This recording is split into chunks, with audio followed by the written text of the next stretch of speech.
काय मग भावना आरामात ना, हाच आराम घालवण्यासाठी मी पुन्हा एकदा एक विषय घेऊन आलो. एक विषय घेऊन आलो असं बोलण्यापेक्षा अशा व्यक्तीबद्दल आज आपण बोलणार आहे, चर्चा करणार आहे, की ज्या व्यक्तीमुळे तुम्ही, आम्ही सर्व घडलो. ज्या व्यक्तीमुळे आज 4 लोकात समाजात आपल्याला ओळखलं जातं. ज्या व्यक्तीमुळे तुम्ही, आम्ही एक चांगल्या पोझिशनला किंवा पोस्टला पोहोचू शकलोय. त्या जगात कसं जगायचं, कसं वावरायचं, त्या व्यक्तीने आपल्याला शिकवलं. ज्या व्यक्तीने कधी ऊन, पाऊस, वारा, वादळ काही न बघता फक्त राबत राहिला जो स्वतःच्या मुलांसाठी, त्या व्यक्तीबद्दल तो तोच बाप, ज्याला आपण बाबा, पप्पा, फादर, डॅडी या नावाने संबोधतो. भावनो, ह्या गोष्टीबद्दल बोलण्याचं एकच उद्दिष्ट आहे. आई पण आपल्यासाठी भरपूर काही करते.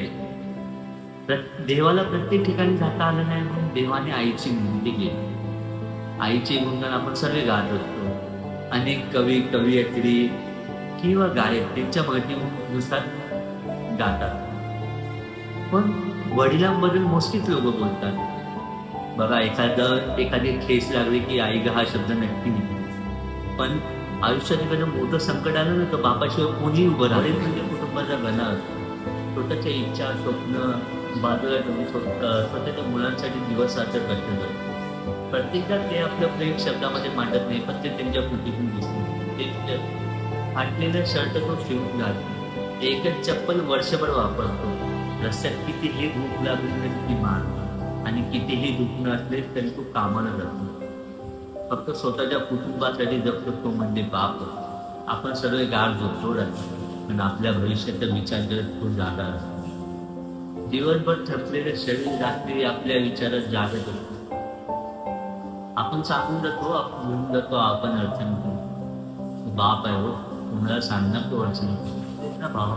बापाच्या चेहऱ्याकडे निरखून बघ, तेव्हा समजेल ह्या व्यक्तीने फक्त स्वतःच्या मुलासाठी, फक्त आपल्यासाठी किती त्याग केले त्याच्या आयुष्यात. आता माझं म्हणणं एवढंच आहे की वडिलांचा आदर केला. आज वडील आहेत म्हणून आपण आनंदात राहतोय, आनंदात वावरतोय जगात. कसली कमी जाणवत.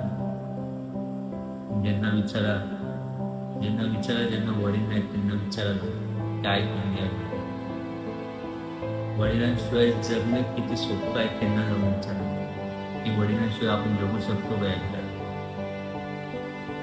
बघा, ज्यांना वडील आहेत, ज्यांना वडील नाही आहेत किंवा ज्यांचे वडील त्यांना सोडून गेले, त्यांच्या भावना व्यक्त करायचा एक छोटासा प्रयत्न करतो. म्हणजे प्रयत्न नक्की तुम्हाला सर्वांना आवडतो. बाबा, खूप आठवण येतं बरं का. अचानकपणे माझा हा सोडतो. मेहनत करतो आयुष्यात. आज तुमचा मुलगा अशा ठिकाणी उभा आहे ना, की तिथे सर्व काही संपून जातं. काहीच नीट नाही चाललंय माझ्या आयुष्यात. जाता आता एवढी मोठी जबाबदारी सोडून गेलात माझ्या खांद्यावर, की जी नाही पेलवत आहे. नाही जमत आहे मला. पण हारही मानू शकतो. कारण की तुम्ही मला कधीच हार मानायला शिकवलं नाही.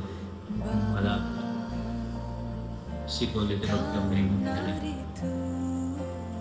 तुमच्यासारखा मी कधीच बनू शकणार नाही, मलाही माहिती आहे. पण प्रयत्न करतोय मी. प्रयत्न करतोय मी तुमच्या मागे तुमचं घर सांभाळायचं, तुमची जबाबदारी घ्यायची. तुम्ही दिलेल्या जबाबदाऱ्या पार करता. आज नाही होते माझ्या, मी करतोय. मी करतोय. तुमच्या मागे घराची, आईची, भावंडाची जबाबदारी किती चांगल्या पद्धतीने घेतली. मी शिकवलेल्या पावलांवर चालेल.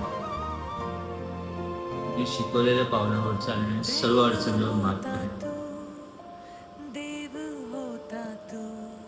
आणि मी जिथून पण बघत असेल नेहमी तुम्हाला माझ्यावर गर्व होतो की माझ्या मागे माझ्या मुलाने घराची जबाबदारी घेतली. करत ना बाबा तुमच्यासारखं आहे. मिस यू बाबा, खूप मिस करतो तुम्हाला.